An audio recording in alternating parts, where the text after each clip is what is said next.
¿Qué tal a todos? ¿Cómo están? Bienvenidos a otro episodio del Insight Colectivo. Espero que se encuentren bien todos. Bienvenidos. Y bueno, hoy vamos a analizar a unos cuantos personajes de algunas películas desde un punto de vista psicoanalítico. ¿Esto qué significa? Significa que el psicoanálisis le da una explicación al comportamiento humano desde motivaciones inconscientes, que vamos a hablar un poco más adelante. Y el psicoanálisis hace mucho énfasis en todo lo que es la infancia básicamente y también la adolescencia, pero principalmente la infancia es lo que determina el comportamiento y la personalidad de un ser humano. Entonces vamos a comenzar primero con The Joker, pero antes de comenzar con el análisis de este personaje, igual los diagnósticos que esté dando no son 100% certeros. ¿Por qué? Porque obviamente es una película. Hay cosas que son ficción, hay cosas que no pueden, concordar con la realidad, por decirlo así. Y entonces el diagnóstico que esté dando sí es en algunos casos certero, pero puede variar, puede ser subjetivo. Igual una de las cosas que he visto que pasa luego es que cuando estoy comenzando a dar como análisis de algún tema en específico, luego hay personas que como que dicen como, ay, yo tengo eso y no tendré eso, y a veces pues, es inconsciente, te empiezas a angustiar por saber si tienes ese tipo de característica o trastorno que se esté hablando. Entonces igual les recomiendo no se autodiagnostiquen, el autodiagnóstico puede ser muy subjetivo y además pues obviamente no se tienen en cuenta muchísimos criterios para tener un diagnóstico pues profesional. Pero bueno, sin embargo, disfruten del análisis del día de hoy y bueno, vamos a aprender muchísimas cosas súper interesantes de cada uno de los personajes que vamos a platicar el día de hoy. Entonces, ahora sí vamos a comenzar con The Joker.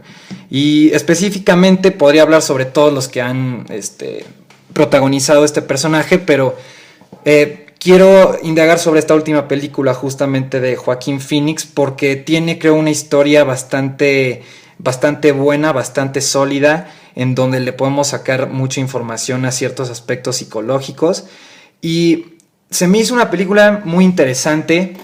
Creo que no sé mucho del tema, pero a nivel de producción creo que es muy buena, o tan siquiera eso parece serlo. Creo que es excelente. Y bueno, ¿qué sucede con The Joker? The Joker, lo que sucede con Joaquín Phoenix es que, bueno, como pueden ver a lo largo de la película, tiene una infancia y tiene una vida como adulto sumamente complicada y sumamente traumática. Entonces, The Joker, en realidad, si comenzamos a analizarlo desde el psicoanálisis, podríamos decir que está instaurado The Joker como una figura en el inconsciente colectivo. ¿A qué me refiero con esto? Me refiero a que el Joker es esta típica figura de la mitología, que es como este hombre que no es comprendido, que constantemente tiene problemas con diferentes situaciones y que busca como algo en especial, que en este caso sería pues ser un payaso, pero le impiden muchas cosas llegar a esa meta. Entonces, desde el personaje podemos analizar justamente esto, que nosotros de cierta manera nos identificamos con Joaquín Phoenix y específicamente, bueno, con el personaje de The Joker. ¿Pero por qué? Porque justamente es algo que ya está en nuestra mente inconsciente, por decirlo como en términos sencillos, está como en nuestro inconsciente, y justamente cuando vemos una persona que representa justamente esa figura, comenzamos a sentir curiosidad o empatía o algo relacionado a esas dos emociones con ese tipo de persona en específico. Entonces, el The Joker por eso ha causado tanta euforia en todos los cines, porque justamente es una figura arqueotípica con la cual nos podemos identificar. De esto habla mucho Carl Jung, por si están más interesados. Es muy interesante esta parte del inconsciente colectivo, que antes de ser colectivo comenzaría siendo pues un inconsciente individual. Pero bueno, esa ya sería otro aspecto. Luego algo también que se me hizo muy interesante es que la risa de Joaquín Phoenix. Leí muchos diagnósticos en internet sobre, o sea, quería saber cómo, desde qué rama de la psicología lo estaban diagnosticando y así. Y se me hizo muy curioso que la mayoría, no todos, pero la gran mayoría lo diagnosticaban con el síndrome de Pseudobulban. Nunca lo había escuchado. E investigué y bueno, este síndrome habla acerca de, los voy a buscar para que lo puedan tener aquí. El síndrome de Bulban, o bueno, síndrome de The Joker, ahí está. Y bueno, este síndrome de Pseudobulban, justamente aquí está en su pantalla, dice: es un trastorno autoinmunitario en el cual se destruyen las glándulas que producen las lágrimas y la saliva, lo que causa resequedad en la boca y en los ojos. Este trastorno puede afectar a otras partes del cuerpo, incluso en los riñones y los pulmones. Ah, bueno, no, este es otro síndrome, este es un síndrome físico, que también vamos a hablar de ese, pero un poco después. Este es un síndrome físico que pues sufre de Joker, pero yo estaba buscando el síndrome psicológico, que es justamente el síndrome de Pseudobulbar. Aquí está. Si miran su pantalla, ahora sí, es este, y dice: se caracteriza por la presencia de una expresión emocional exagerada o inapropiada en relación con el contexto. Se asocia a dificultad de deglución, masticación y de lenguaje. Se debe a lesiones bilaterales que interrumpen las vías subnucleares corticobulbares. Y justamente aquí ya pueden ver como los demás artículos que hablan de conoce la enfermedad que tiene de Joker, etcétera, etcétera. Y bueno, básicamente este síndrome lo que trata de explicarnos es que pues existen ciertas risas o llantos que no podemos controlar, como justamente The Joker presenta en la película. Ese sería el síndrome de Pseudobulban, pero si nos quedamos con un diagnóstico así de superficial, no vamos a llegar a la verdadera raíz. Y desde mi punto de vista, no es un síndrome neurológico el que tiene The Joker, sino más bien tiene un síndrome o un trastorno más a nivel subjetivo, a nivel psicológico. ¿Por qué digo esto? Porque si se dan cuenta, cuando él comienza a reírse en diferentes escenas en las películas, siempre en esas escenas es cuando se encuentra angustiado, o cuando se encuentra avergonzado, o cuando está en estados de ansiedad muy altos. Y esos tres detonantes que yo logré identificar siempre son cuando The Joker comienza a reírse. Entonces, lo que detona su risa no es algo que está en su cerebro, no es algo neurológico, no es una falla en su cerebro, digamos, sino que es más bien un aspecto subjetivo.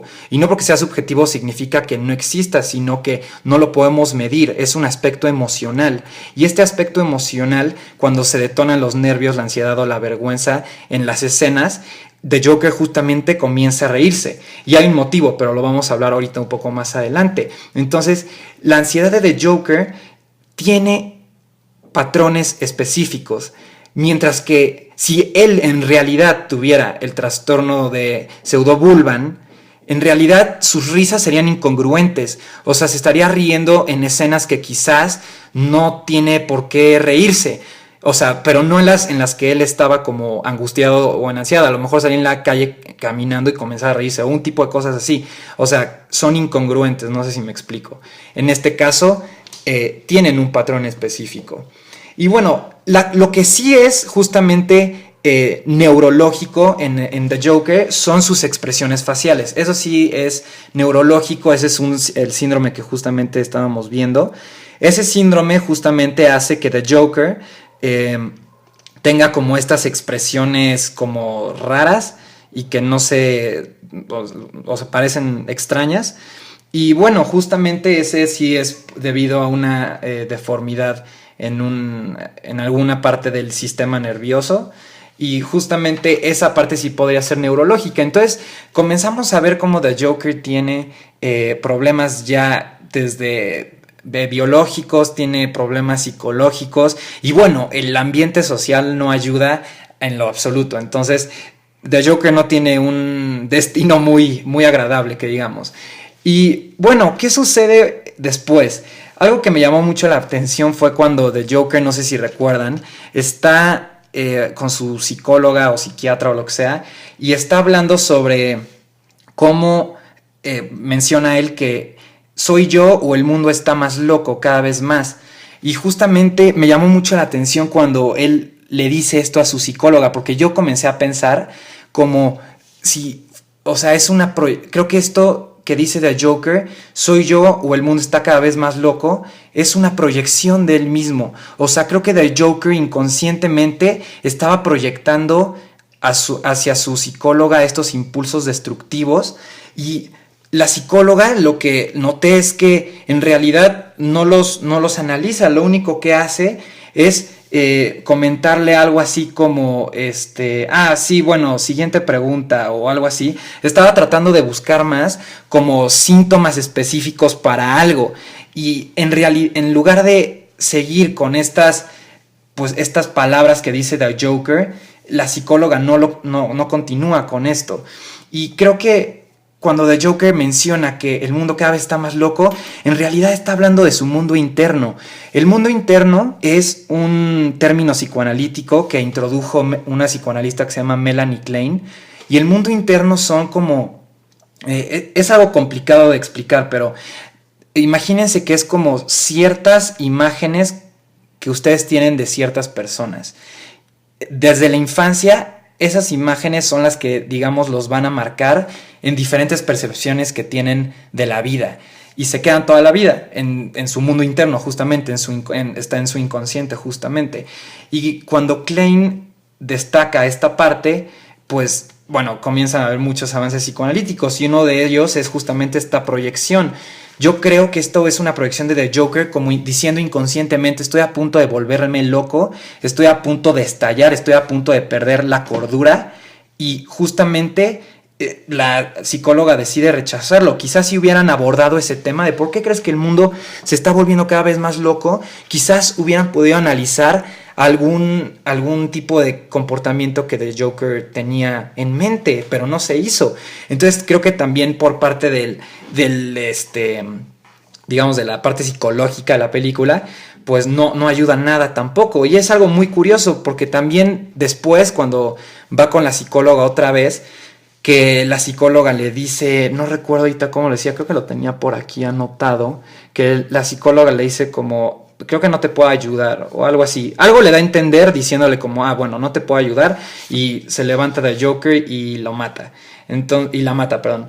Entonces, esa parte es curiosa, porque creo que ahí The Joker dice como, ok, si tú eres la que se supone que me tiene que ayudar y no me estás ayudando, y la sociedad en la que vivo, el entorno en el que vivo tampoco me ayuda, pues todos son unos hijos de la chingada. Entonces justamente ahí dijo como, bueno, o sea, me vuelvo loco. Y es justamente cuando la mata, y The Joker se da cuenta que ya no tiene como nada bueno en su inconsciente, en su conciencia, en ninguna parte de sus estructuras subjetivas. Las estructuras subjetivas en psicoanálisis las pueden buscar después, es el ello, el yo y el superyo. Uno se rige por el principio del placer, que es básicamente como buscar la placera como del lugar, no importa si es bueno o es malo. El yo, que es como todo lo que rige la realidad, nuestra realidad, y el superyo, que es todas las normas sociales, la cultura, la sociedad, reglas, etcétera, etcétera.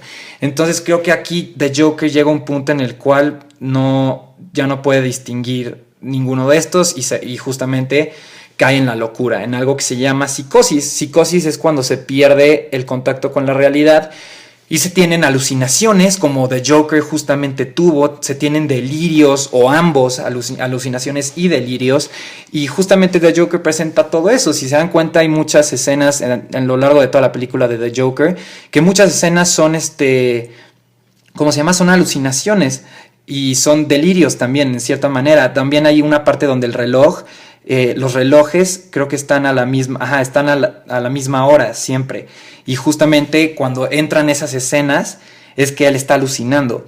Y The Joker también, cuando dibuja estos, no sé si se acuerdan que él dibuja como unos muñequitos, y en realidad estos muñequitos son mujeres desnudas y están rasgadas del cuello, están torcidas. Vamos a ver si los podemos buscar. No creo, pero The Joker, o chance sí, The Joker Drawings. No. Pero bueno, entonces me llamó mucho la atención estos dibujos que The Joker hacía y que nuevamente la psicóloga no analiza, y sí, la sufrí un poco viendo esas partes de la psicóloga. Y bueno, estos dibujos justamente son mujeres pues degolladas o torcidas o cosas así, y me puse a pensar también cómo de cierta manera The Joker, escribiendo también todas estas frases que tenía en su cuadernito y todos estos dibujos sádicos, de cierta manera, así era como él, antes de perder la cordura, así era como él podía lidiar con sus impulsos destructivos. Tenía que hacerlo de alguna manera. Eso es algo que el yo siempre hace con diferentes mecanismos de defensa.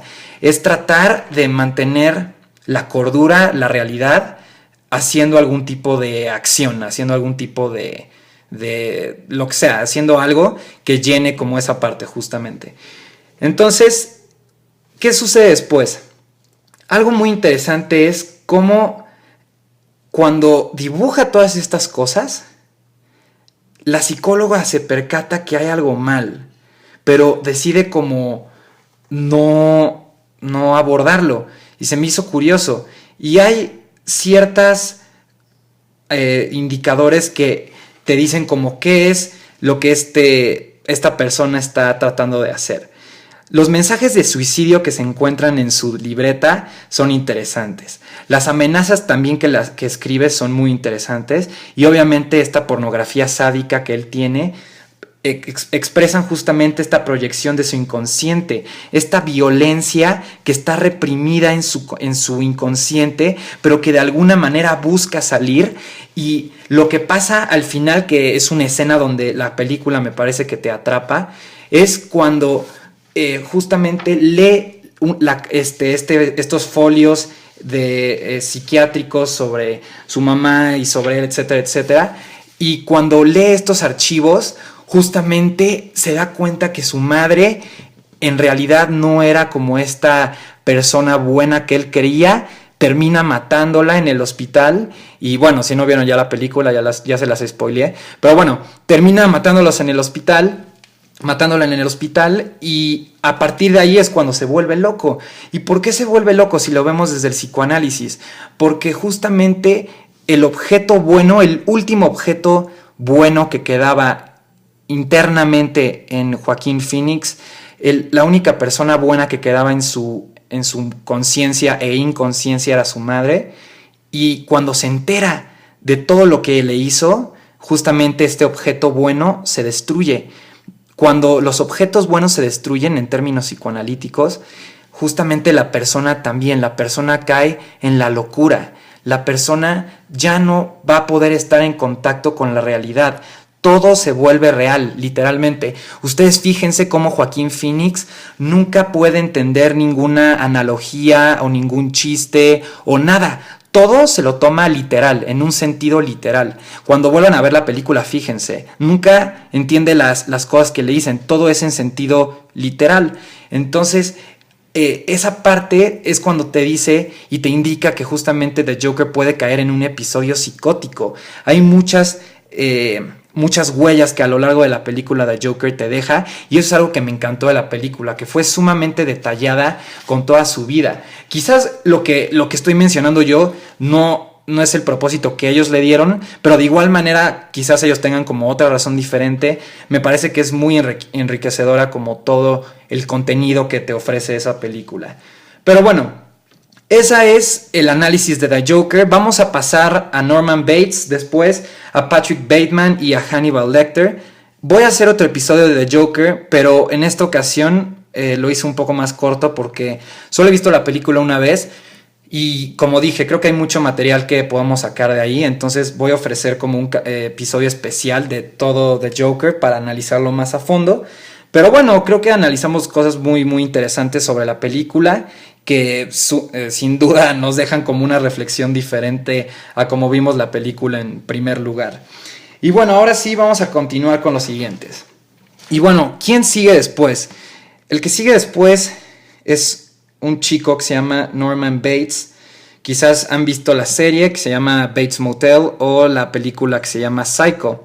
Y esta película de Psycho pues trata básicamente, la serie y la película tratan básicamente lo mismo, pero hay algo muy, muy interesante que sucede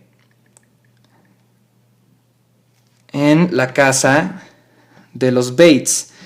La casa de los Bates, si lo analizamos desde el punto de vista psicoanalítico, siempre se divide en 3 pisos. Y cuando vean la película o cuando vean la serie, la casa es la misma, entonces en realidad no importa. Dense cuenta de lo que vamos a hablar a continuación. La casa tiene 3 pisos. En estos 3 pisos, fíjense a lo largo de los capítulos o la película, se divide el ello, el yo y el superyo. Subjetivamente, la casa nos habla acerca de 3 niveles de subjetividad humana. Desde el psicoanálisis, como les mencioné hace poquito, tenemos esta aproximación a 3 niveles de subjetividad. Lo subjetivo es lo que no se puede medir, digamos, lo que no se puede ver a simple vista. Y esta subjetividad, como les dije, es el ello, el yo o el superyo. Y a lo largo de la película, en el piso de hasta abajo, yo diría que es lo que representa el ello. El ello es todas las motivaciones, impulsos, deseos ilícitos que todos los seres humanos tenemos, pero están reprimidos. Y si se dan cuenta, en el sótano es donde suceden todas estas cosas desagradables, todas estas matanzas, todas las perversiones que tiene Norman Bates debajo de ese sótano. Y después tenemos el piso de en medio, digamos, y este piso en medio sería el yo o el ego, como también se le conoce, pero en realidad se le llama yo. Y este yo es justamente cuando Norman Bates se comporta como este chico, este hijo normal, este hijo bueno y que se comporta muy bien con su madre, etcétera, etcétera. Y hay una parte muy interesante con el último, en el piso de hasta arriba. Les voy a decir por qué. El piso de hasta arriba sería como esta parte del super yo. O, justamente el super yo o el superego, como también le llaman, pero es super yo. Y la culpa es una característica muy especial de esta estructura subjetiva del super yo. La culpa nos ayuda a desarrollar y a prohibir ciertos comportamientos que no son aceptados. Y cuando una persona no tiene culpa, pueden verlo perfectamente en los psicópatas, cómo pueden cometer algún tipo de acción grave o agresiva o lo que sea, y no sienten culpa en lo absoluto. Y también la parte de arriba, lo interesante es cómo siempre en las escenas y en la película, cuando están en el piso de arriba, siempre la madre y el hijo terminan discutiendo o terminan hablando de algo. Y justamente desde el psicoanálisis, en el superyo, se instauran las figuras primarias. Las figuras primarias son el padre o la madre. No necesariamente tiene que ser los padres biológicos, puede ser algo que represente al padre o a la madre, pero justamente se introyecta, se instaura en el superyo. Y el superyo tiene una parte inconsciente, tiene una conexión inconsciente. Se los voy a mostrar para que lo puedan ver visualmente. Y se llama esta la primera tópica freudiana. Y la primera tópica freudiana, digamos, fue el primer modelo que Freud habla sobre la mente. Y miren, esto está sencillo de entender. Justamente está el inconsciente, el ello, que sería como el sótano, como habíamos dicho, el yo, como esta parte de Norman Bates normal, el hijo normal, el sociable, etcétera, etcétera. Y luego está el superyo, que es donde se encuentra como la moral social, los padres, las reglas, los valores, etcétera, etcétera. Y justamente es cuando se da toda esta relación con la madre en el piso de hasta arriba. Entonces, creo que es una parte muy interesante analizar cómo la serie justamente destaca, a lo mejor no voluntariamente o quizás sí, cómo en estos 3 pisos siempre suceden esas circunstancias. Es muy, muy, muy curioso. Y también creo que Norman Bates, pues obviamente está trastornado como está porque sufrió, no recuerdo ahorita la verdad, pero me acuerdo que sufrió de muchísimas cosas y muchos traumas y dije, no, pues con razón está así. Y bueno, también la madre no ayuda mucho, la madre lo psicotiza mucho. Es otro tema porque las madres psicotizantes es un tema muy profundo, pero lo vamos a abordar en algún día con Melanie Klein, es muy bueno. Y lo que tiene Norman Bates es algo que se llama psicosis. Y la psicosis es cuando se da alucinaciones o delirios. Y después de la psicosis hay subestructuras, hay subtrastornos, digamos, de la psicosis. Y este trastorno que Norman Bates tiene se llama trastorno disociativo de la personalidad. Se disocia. Cuando, o sea, ¿a qué me refiero con que se disocia? Me refiero a que cuando entra en sus episodios psicóticos porque tiene mucha ansiedad, mucho miedo, o sea, emociones cargadas de afecto muy alto, se disocian, pierden contacto con la realidad y después, digamos, regresan a la realidad otra vez cuando termina como el episodio psicótico. Y pues puede variar el tiempo que dure la disociación, en verdad varía mucho, pero en el caso de Norman Bates también se da como de cierta manera con el Joker en situaciones muy específicas. Y bueno, después sigue Patrick Bateman. Patrick Bateman, la verdad no he visto la película de este actor, pero me la han recomendado mucho. Pero leí como de qué trataba, leí sobre algunas escenas como de las más famosas y así. Y bueno, llegué como a una conclusión algo breve, que se las voy a compartir sobre este psicópata. A lo mejor si ustedes ya vieron la película, podrán ir diciéndome si es algo certero lo que estoy diciendo o quizás completamente diferente, porque pues, una cosa es leerlo y otra cosa es pues, ya ver la película bien. Pero bueno, de lo que leí de Patrick Bateman es que básicamente es una persona sumamente narcisista. Los narcisistas están completamente enamorados de ellos mismos. Los narcisistas adoran como ser reconocidos, adoran como ser muy carismáticos, y también la culpa es algo que ya en un nivel de narcisismo más patológico, que ahorita lo vamos a hablar, esta parte se vuelve muy agresiva, pero ahorita lo vamos a tocar. Entonces, el narcisismo de Patrick Bateman es justamente maligno porque todos sus deseos y toda su libido, su energía sexual está dirigida hacia él mismo. Entonces, ese es el primer problema. El segundo problema es que también la energía agresiva, su pulsión agresiva, las pulsiones desde el psicoanálisis, para que entiendan un poco lo que estoy hablando, las pulsiones vienen de los afectos. Los afectos se detonan cuando nosotros nacemos, que es nuestro primer trauma, y neurológicamente comenzamos a integrar los afectos buenos, los afectos malos, comenzamos a entender si nos sentimos como bien, tranquilos, placenteros, o sea, con placer, o como con displacer, tristes, preocupados y así. Y cuando comenzamos a integrar estos afectos cognitivamente, se crean justamente esta pulsión agresiva y la pulsión libidinal. La libido lo pueden ver, de hecho, en medicamentos. En algunos medicamentos viene como reductor de libido. Y este fue un concepto que Freud introdujo en primera instancia al psicoanálisis y en segunda instancia se pasó también a la medicina contemporánea. Y bueno, ¿a qué vamos con lo del narcisismo que les había dicho? El narcisismo se puede volver maligno, justamente como lo llama Otto Kemberg. El narcisismo maligno es como las personas que a lo mejor estafan o a lo mejor han robado alguna vez en su vida o cosas así. Y también está un nivel más grave todavía, que es se llama trastorno antisocial de la trastorno antisocial de la personalidad. Y ese trastorno antisocial ya es una pérdida como de lo que es bueno, lo que es malo. Aquí se encuentran personas como por ejemplo Ted Bundy, que hice un episodio de eso también. Se encuentran asesinos seriales, como justamente este personaje que es Patrick Bateman. Patrick Bateman justamente sufre de un trastorno antisocial de la personalidad, con un narcisismo sumamente agresivo y sumamente sádico y pues malo.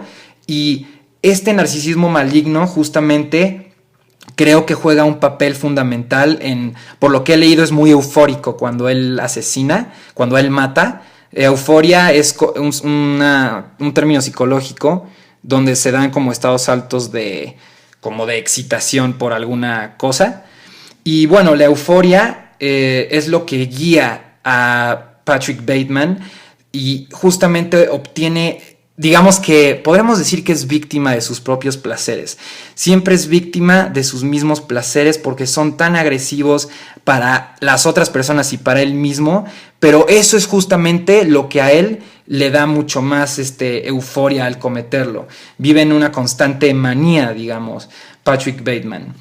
Y bueno, básicamente eso es lo que leí de Patrick Bateman, pero bueno, está interesante. A lo mejor y después, si veo la película y muy buen contenido, voy a hacer un episodio de él. Y bueno, después viene Hannibal Lecter. Este es un poco más famoso, creo, o no lo sé, quizás. Hannibal Lecter, bueno, es un personaje que igual ha tenido película, ha tenido serie, pero voy a hablar el de la serie que es un poco más actual. Y bueno, Hannibal Lecter es un psiquiatra. Él trabaja en la policía, en el FBI, y justamente pues ayuda con psicoterapia a diferentes como pues personas que trabajen dentro de esa organización. Y Hannibal Lecter tiene algo que no es tan real, no sucede tanto en la vida real, sin embargo podría llegar a suceder, que es esta división de inteligencia y esta división de personalidad. Es algo muy importante que aprendamos a diferenciar cuando hacemos un diagnóstico, que créanme, muchos psicólogos hacen el error de no saber diferenciar entre estas dos. ¿Qué es la inteligencia y qué es la personalidad? La inteligencia es básicamente la capacidad para resolver problemas. Hay una teoría que se llama la teoría de las inteligencias múltiples, que ya haré un episodio de eso. Las inteligencias múltiples es cuando tú eres capaz de hacer algo y eres exitoso en eso que tú haces.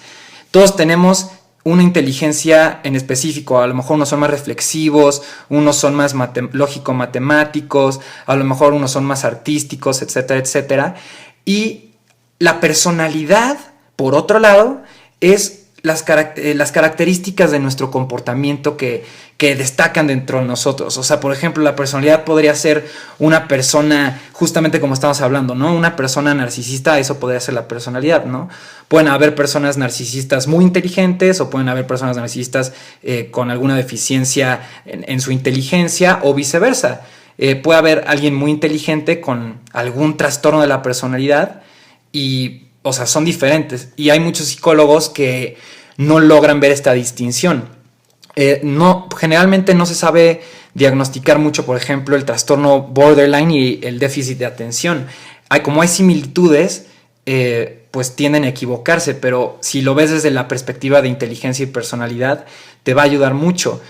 Y Hannibal Lecter tiene esta combinación de ambas, y una muy alta en las dos áreas. Además, Hannibal Lecter, si se dan cuenta a lo largo de la serie, también tiene unos gustos y unos modales muy, pues muy específicos, o sea, como para darle un poco más de carisma al protagonista del papel.